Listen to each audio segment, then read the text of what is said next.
kita ketemu lagi di episode kali ini ya. Saat membuat episode ini di pagi hari, pagi-pagi. Jadi saya baru bangun, tapi kok tiba-tiba saya terinspirasi untuk membuat ini ya. Dan saya merasa ini perlu karena saya yakin viewer-viewer kita juga butuh ya info-info dan pengalaman-pengalaman, sharing-sharing pengalaman yang seperti ini ya. Oke, yuk kita lanjut ya. Kita lanjutkan ini, mungkin siapa tahu Anda nanti bisa seperti ini. Saya kok seperti itu ya. Nah itu loh ya. Jadi sangat relate sekali pengalaman-pengalaman seperti ini ya. Dan ketika saya mendengar dari ya teman-teman yang sharing-sharing pengalaman seperti ini, pengalaman pribadi mereka ya tentang bersepeda, saya juga langsung tanggap. Karena apa? Sebelum dia mengalami itu, sayalah yang sudah mengalami duluan. Makanya saya jadi langsung relate. Dan saya langsung, saya pernah ada di posisimu sekarang ini. Ya, istilahnya saya duluan yang sudah jatuh bangun, dan survive. Oke? Ya. Oke. Jadi tak usah banyak-banyak contoh-contoh kasusnya ini. Tapi saya yakin ini menarik sekali, makanya saya akan tarik 2 contoh ini aja ya untuk episode ini. Contoh pertama adalah peralihan sepeda alloy ke sepeda karbon. Oke. Seorang teman awalnya mempunyai sepeda alloy Stratos ya. Saya tidak tahu yang Stratos seri berapa, tapi ya kalau misalnya bisa melihat dari spek-spek Stratos yang keluaran tahun 2018, 2019 ya. Jadi atau 2020 yang saat-saat pandemi itu, ya kira-kira spesifikasinya adalah bahwa kebanyakan yang dimiliki bisa terjangkau oleh rakyat ya, yaitu antara S2, S3, S4, S5 ya, yang seri 100. Jadi ya grup setnya ya antara misalnya Claris, Sora, Tiagra, Mentok 105 ya. Tidak mempersoalkan soal grup set sebetulnya, dan wheel set pun ya rata-rata alloy semua. Oke. Jadi seri 100 frame-nya sama, Alux. Yang membedakan adalah grup setnya aja. Nah, teman ini karena dia pertama kali bersepeda road bike memiliki Stratos ini, dan dia enjoy aja berlatih, sehingga mencapai titik di mana dia itu sudah bisa dibilang masuk ke level intermediate ya. Jadi PR-nya juga sudah mulai banyak, dan dia sudah mulai senang bersepeda ya. Badannya yang tadinya agak gemukan menjadi lebih kurus dan macam-macam. Wah, dia pokoknya senang perform ya. Dengan Stratosnya ini dia perform, rajin bersepeda, rajin sekali. Dan saya sering melihat dia juga papasan begitu ketemu di jalan karena rumahnya dekat ya. Dan saya menilai bahwa wah lumayan juga ini. Apa itu speednya dia waktu pandaan climb aja oke. Ya, not bad. Ya, bisa bersaing lah dengan pesepeda-pesepeda lainnya yang memakai karbon loh. Enjoy sekali. Nah, mungkin karena setelah Anda enjoy dan Anda merasa bahwa Anda punya benefit ya, mendapat benefit yang banyak ya tentang ya tentunya benefit kesehatan itu utama ya. Anda bersepeda akibatnya ya Anda sehat. Anda sehat akibatnya ya performance Anda naik. Performance Anda naik akibatnya ya macam-macam kayak dopamin, apamin tuh ada di dalam Anda sehingga Anda menjadi senang begitu, sukacita. Nah, kalau orang itu merasa sukacita pasti dia akan menghadiahi dirinya sendiri kan. Wajar kan ya. Kalau Anda berprestasi di kantor dan majikan Anda senang, Anda kan dapat gaji bonus dan macam-macam. Ya, bonusilah dirimu sendiri kalau kamu merasa bahwa, oh saya sudah mencapai capaian yang ini. Sakit saya sudah hilang, ya toh. Indeks-indeks yang tadinya min negatif positif sekarang menjadi negatif di statement kesehatan Anda misalnya, otomatis Anda akan merasa bahwa, oh layaklah aku mendapatkan sesuatu yang baru, ya. Sehingga terpikirlah dia untuk memiliki Stratos lagi, tapi yang karbon meningkat, ya. Belilah dia Stratos yang harganya 2 kali lipat, yaitu yang seri karbonnya, yaitu mungkin yang seri 7 atau seri 8 ya, dengan group set yang lebih banyak, 11 speed waktu itu ya, Ultegra ya, karbon dan sebagainya. Nah, banggalah dia dipakainya, dipakai terus sepedaan. Nah, suatu saat bersepedaan dengan saya, ketika perjalanan pulang, kan kita santai ya, jadi kita bisa berduaan begitu ceceran sambil ngomong-ngomong, apalagi pas waktu itu ya juga trafiknya enggak segila sekarang gitu. Ngomonglah dia, kok aku justru pakai karbon ini kok enggak merasa bahwa aku cepat ya. Semua PR-ku yang di Strava itu aku dapatkan dengan 100ku yang lama, yang alloy lama. Langsung saya nyantol gitu. Oke, lanjutkan begitu. Saya suruh dia cerita pokoknya.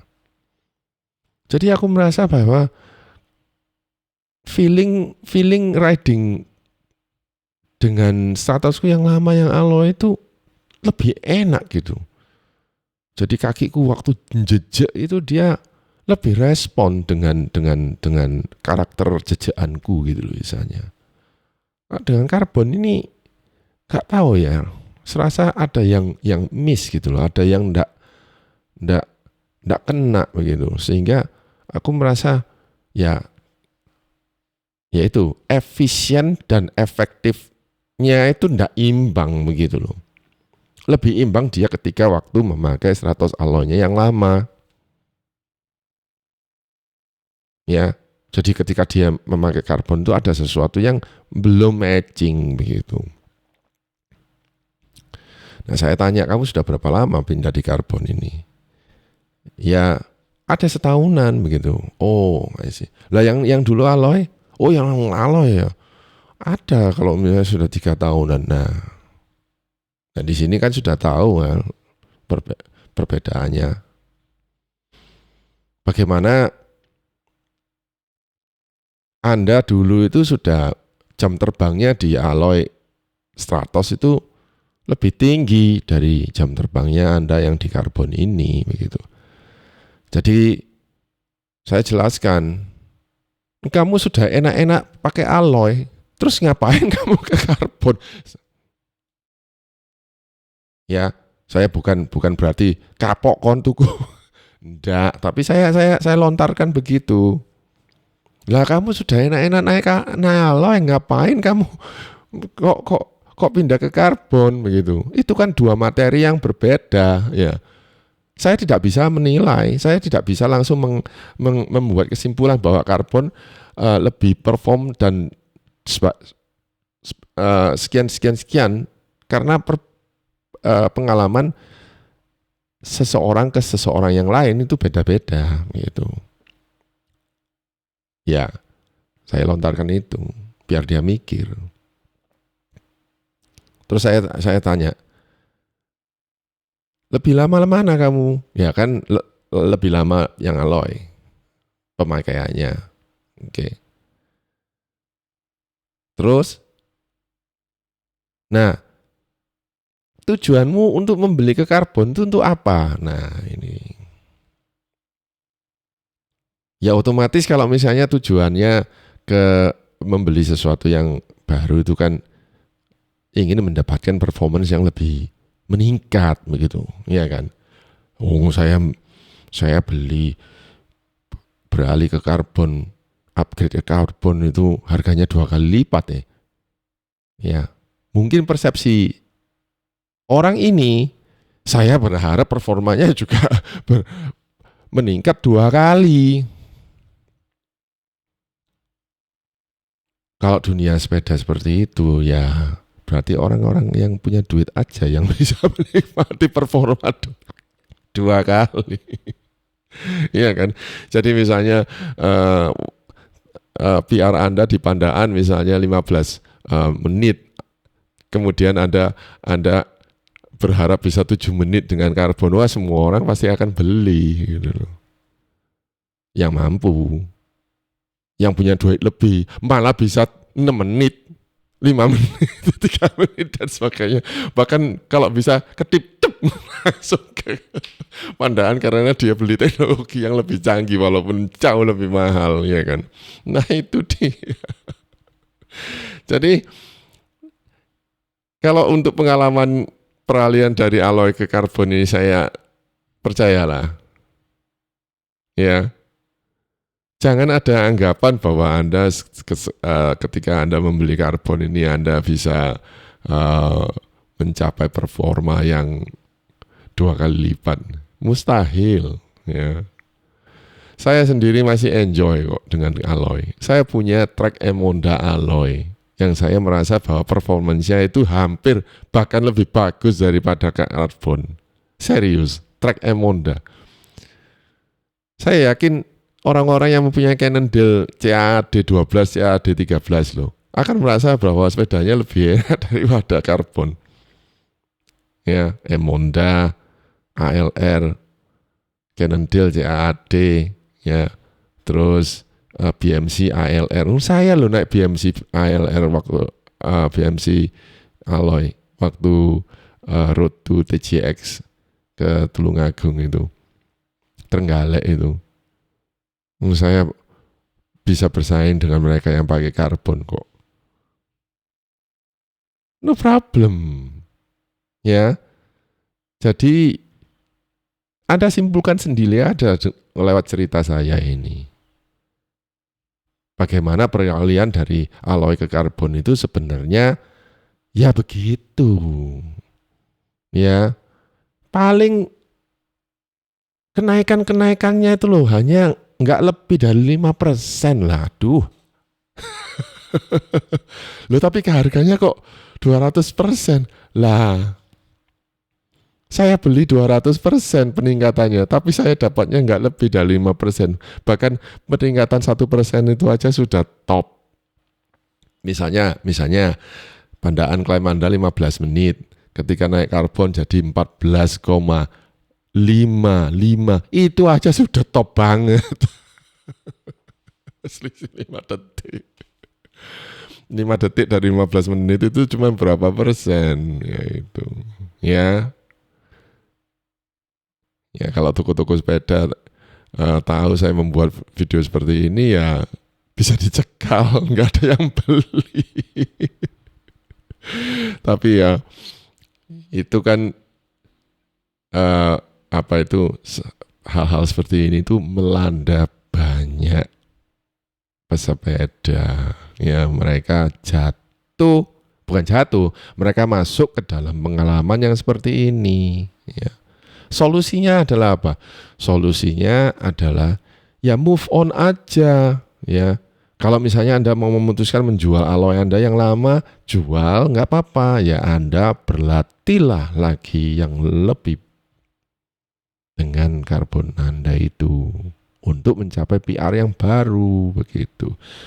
Jangan melihat ke belakang lagi supaya Anda tidak gagal move on ya. Kecuali Anda punya sepeda dua, yaitu alloynya kok ya saya sayang, ya jualan aja lagi karbonmu, balik lagi ke alloy itu. Itu contoh kasus yang pertama. Oke, contoh kasus pertama. Contoh kasus kedua, sama-sama karbonnya loh ya. Juga sama-sama mahalnya. Ya. Contohnya, sepeda yang pertama dia miliki adalah Cannondale Super 6 Evo itu yang karbon. Dia naiki, enak sekali karena itu sepeda pertamanya dia dan dia nggak tahu gimana, ya toh. Ya bisa saja kan kita membeli sepeda kok tiba-tiba sepeda itu cocok bagi kita, bisa saja. Ya, yang lainnya harus bike fitting, tapi itu bisa cocok. Enak sekali sepedanya itu. Ya dia bike fit, lebih enak lagi. Jadi enak sekali, enak. Jadi Anda tahu kan? Super 6 Evo itu yang top tube-nya lurus ya, tradisional gitu ya. Enak sekali dia memakainya itu. Entah beberapa saat kemudian dia muncul dengan S-Works ya, S-Works SL7 yang terbaru, karbon. Loh kenapa? FOMO. Kenapa? Ya teman-teman bukan semua specialize. Tahu kan pada waktu itu specialize begitu mendominasi secara sosial media loh ya. Jangan salah. Jadi secara viral-viralan itu specialize. Ya saya juga tahu juga karena di sosmed waktu itu yang pakai specialize banyak cewek-cewek yang cantik-cantik atau yang gimana-gimana gitu loh. Sehingga ini bling-bling membuat mata Anda, specialized S-Works dan sebagainya. Beralihlah dia ke, ya. Tapi nggak tahu setelah dia memiliki ini, kok nggak seperti sepedaku yang lama ya, loh. Lagi-lagi kok nggak seperti sepedaku yang lama. Sama speknya, sama jedoknya, rata kanan lah udah. Ya. Bahkan yang S-Works ini lebih mahal karena dia menambahkan komponen-komponen lain yang lebih kelas begitu. Tapi tetap aja naikannya nggak enak. Size-nya sama loh ya. Sama-sama size 54. 54 di Cannondale, 54 di S-Works.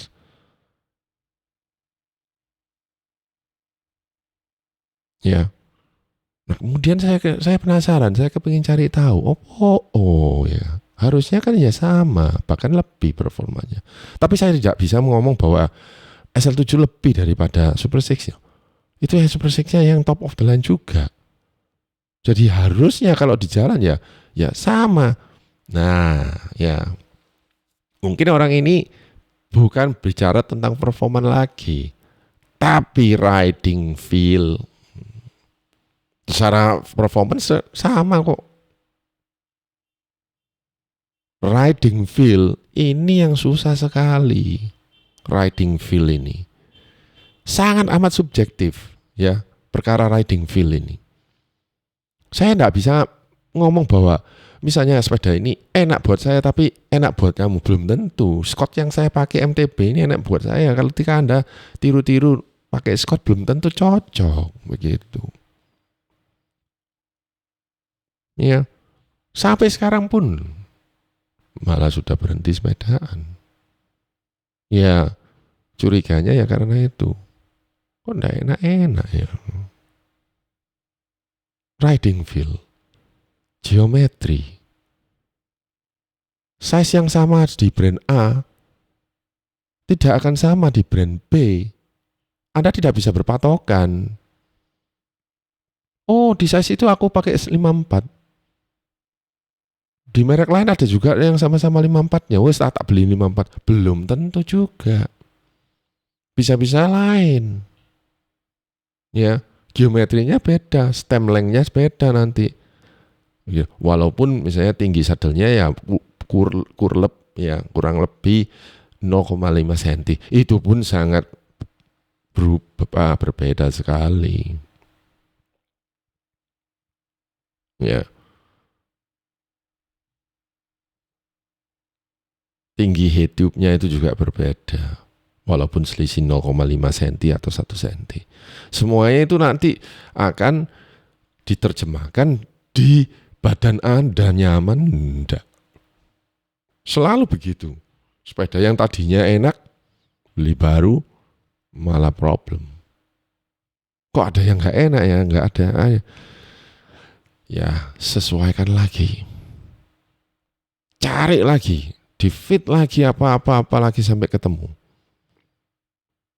Ya, kalau merasa ndak enak, ya lepas aja. Kembali lagi aja ke selera asal gitu.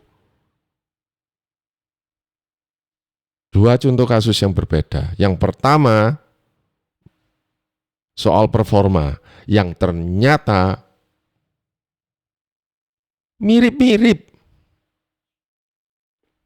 Yang kedua, riding feel. Kalau yang riding feel ini saya rasa ya sudahlah. Nggak ada obatnya kalau yang riding feel ini. Anda kalau sudah seneng rawonnya ibu itu, suruh pindah ke rawonnya sana. Walaupun lebih viral yang sana, belum tentu Anda suka juga. Ya.